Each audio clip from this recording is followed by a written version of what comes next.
जय श्री कृष्णा। श्री यमुना सर्वस्व के क्रमिक पठन का हमारा 41वां अंक है प्रारंभ होने को।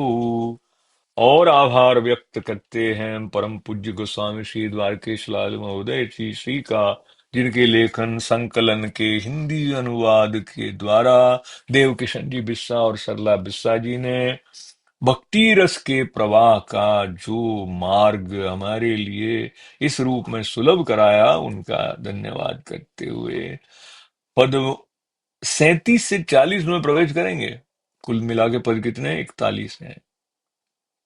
और ये जो अब क्रम हमारे अगले 4 पदों का है, इनके रचयिता हैं श्री परमानंद दास जी।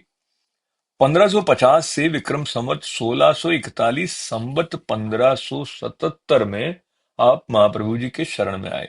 इसको पुनः लेते हैं।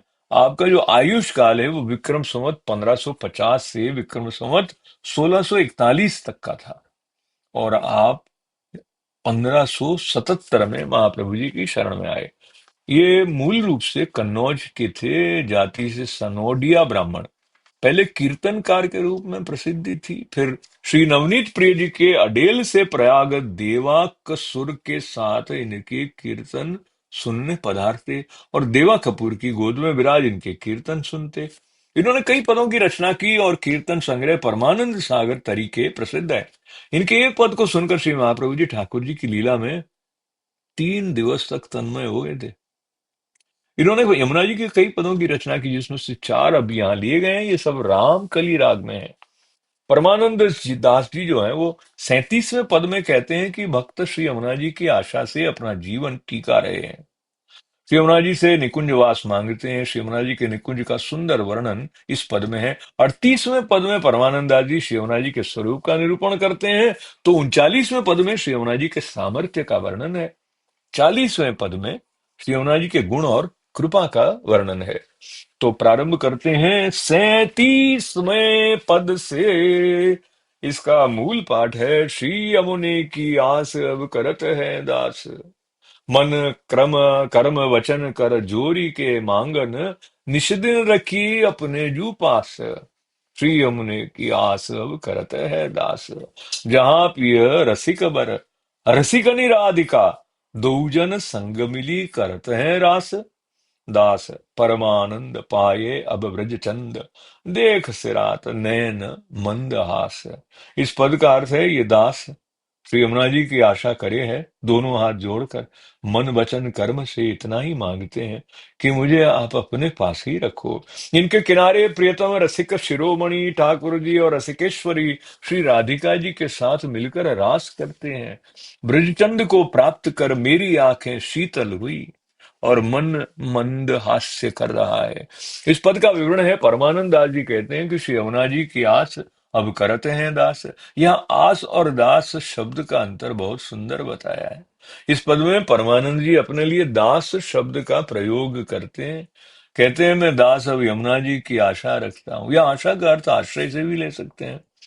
मैं दास होने के कारण यमुना जी का आश्रय करता हूँ। ये भगवत जी कहते हैं कि ये स्वामी बनना बहुत सरल है, लेकिन दास बनना बहुत कठिन है।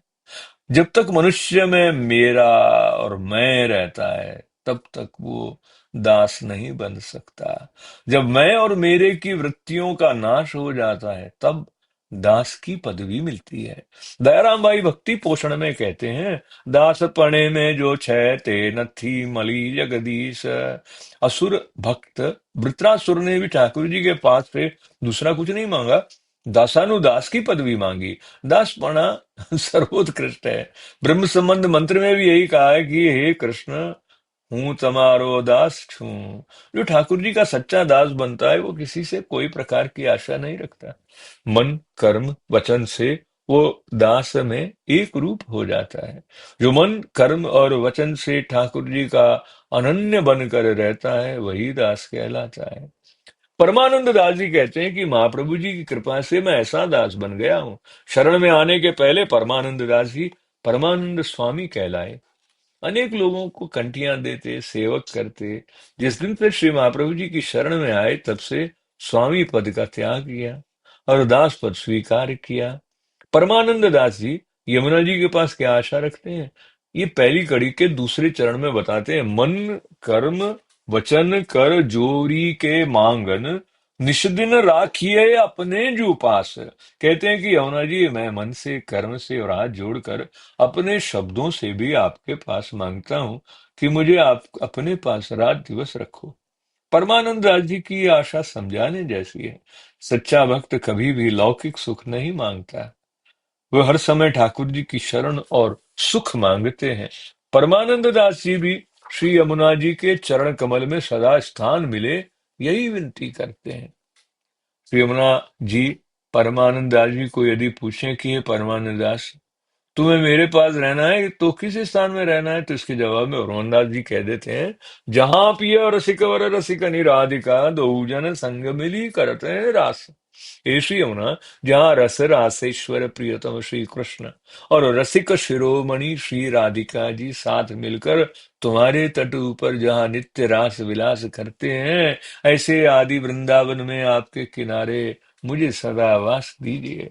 श्री यमुना जी पूछे, परमानंदास तुम्हें वहां किस लिए वास चाहिए, तो इसके जवाब में भी परमानंदास जी कह देते हैं, दास परमानंद पाए अब ब्रज चंद देख सिरात नैन मंद आस। हे यमुना जी, तुम्हारे परम रास स्थली के समान रूप किनारे ऊपर जो मुझे निवास मिले, तो आपकी चरण रज इस देह को लगने से, आपकी कृपा से मुझे तनुनवत्व प्राप्त होता है। लौकिक देह अलौकिक बन जाती है। देह की अलौकिकता दूसरे किसी साधन से शक्य नहीं। तनु नवत्व प्राप्त होते ही श्री ब्रज के चंद्र ठाकुर जी के दर्शन कर सकूं, आपके मंद हास्य युक्त मुखारविंद के दर्शन होते ही मेरी आंखें बहुत ठंडी हो जाती हैं, मेरा विरह ताप थम जाता है, ताप क्लेश दूर हो जाता है। इसलिए मैं आपके पास मन कर्म और वचन से उतना ही मांगू कि आप अपने अलौकिक किनारे पर सदा वास कीजिए दीजिए। माधव दास नाम के दूसरे भगवदीय भी श्री यमुना जी के पास यही आशा करते हैं। ये कहते हैं, हे यमुना जी, तुम्हारे चरणारविंद से दिव्य बने ब्रज रज में हमें स्थिर कर रखना और सदा ब्रजवास कराना। तो ये था पद 37वां। और 37 के बाद आता है 38। तो उस तरफ बढ़ने से क्या करेंगे, पहले गिरिराज धरण की जय। 38वें पद के मूल पाठ में प्रवेश करते हैं। श्री यमुने के साथ अब फिरते हैं नाथ, श्री यमुने के साथ अब फिरते हैं नाथ, भक्त के मन मनोरथ पूरत सबे, कहाँ लो कहिए अब इनकी जुगात। श्री यमुने के साथ अब फिरते हैं नाथ, विविध सिंगार भूषण सजय अंग अंग बरनी न जात, शोभा बनी गात, दास परमानंद पाए अब ब्रज चंद, राखे अपने शरण बहे जू जात।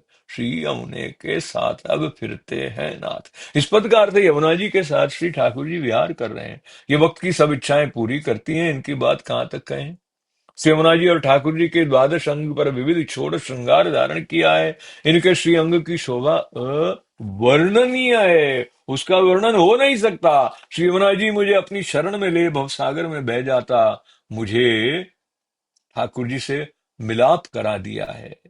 इस पद का विवरण है। परमानंद दास जी कहते हैं, श्री यमुने साथ अब फिरत नाथ, भक्त के मन मनोरथ पूरत सबे, कालो कहिए अब इनकी जो गाथ। श्री यमुना जी की गाथा वार्ता कहाँ तक कहें, विनती कर सकते हैं। श्री यमुना जी मुख्य दो लीलाएं कर रही हैं। इनके साथ ठाकुर जी ब्रज विहार करते हैं। श्री ठाकुर जी के लीला विहार का अलौकिक आनंद लेते हुए भी श्री यमुना जी अपने भक्तों की सब इच्छाएं पूरी करने में चूकते नहीं है। परमानंद दास जी को श्री यमुना जी की कृपा से यमुना जी के स्वामिनी स्वरूप का अलौकिक दर्शन होता है। इसका निरूपण दूसरी कड़ी में किया। विविध श्रृंगार भूषण सजय अंग अंग, बरनी न जात शोभा बनी गात।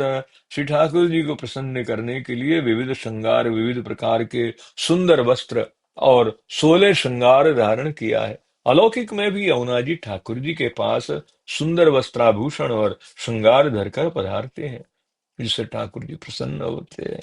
यमुना जी के श्रृंगार सजने में कोई स्वार्थ नहीं है, श्री ठाकुर जी को सुख देना ही मनोरथ है। प्राचीन भगवदियों से सुनने को मिलता है कि यमुना जी जब तक ठाकुर जी के पास पधारते हैं, तब साड़ी चोली का श्रृंगार बदलती हैं। यमुना जी के दर्शन मुकुट काचनी के श्रृंगार में होते हैं।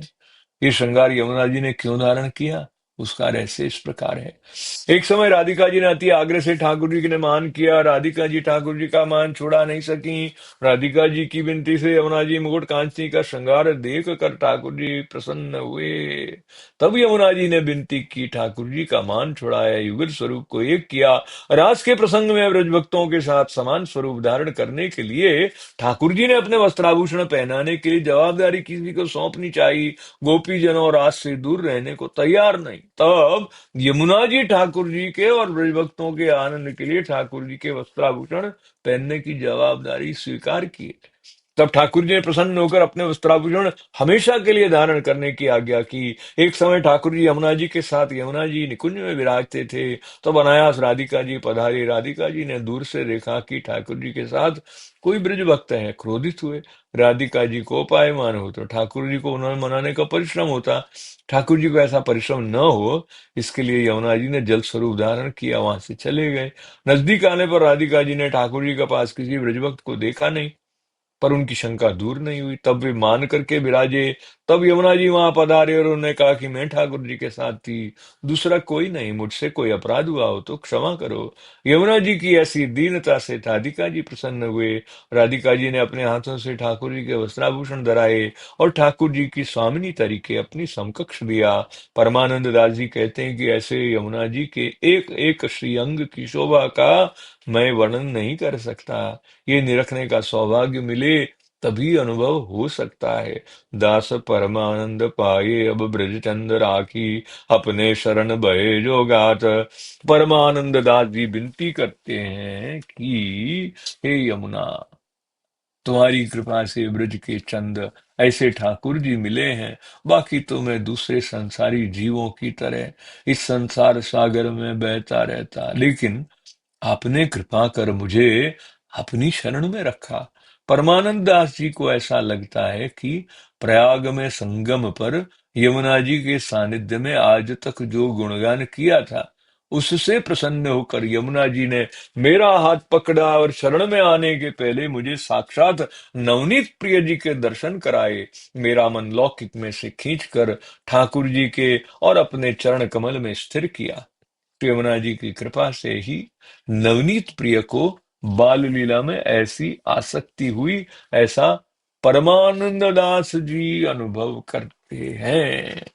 तो इस प्रकार 38वें पद के समापन के साथ हमारे इस यमुना सर्वस्व के 41वें अंक का समापन करने से पहले श्री कृष्ण शरणम ममा, श्री कृष्ण शरणम ममा, श्री कृष्ण शरणम ममा। वल्लभाधीश की जय। श्याम सुंदर श्री हमने महारानी की जय। आज के आनंद की जय जयकार। आपका बहुत बहुत धन्यवाद, बहुत बहुत आभार। और साथ में बहुत सारी मंगल कामनाएं अनुमति अशोक व्यास को दीजिए। नमस्कार। जय श्री कृष्ण।